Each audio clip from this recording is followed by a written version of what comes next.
Now, this was a second dig at the site of the Cataract House, Hmm. and you were present in the space.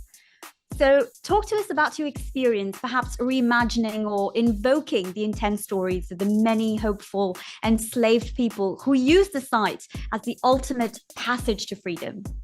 Well, one thing I think it's important for people to understand is when you talk about archaeology, that was a very exclusive profession when you look at the origins of it, and it wasn't necessarily scientifically based. These were primarily white men who were affluent, and they would oftentimes travel to areas and invest in excavations and basically take items home for their cabinets of curiosity, and they were oftentimes used as conversation pieces for dinner parties.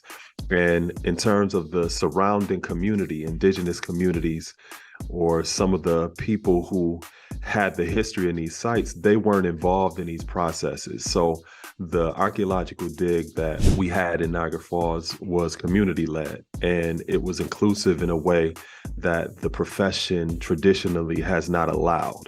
And because of that, our community itself had not only a voice, but an interest, as well as controlling the narrative on the stories that are connected to the various different artifacts that were found at this site. So being involved in that process myself as a community member and having other community members involved in this process was exciting.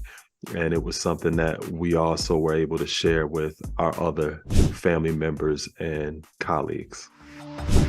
Unearthing the remnants of this Cataract House Hotel, not only will it allow us to rethink history that has been buried for many years, but it also gives us a sense of pride, knowing that our city was a place that people came in order to obtain freedom.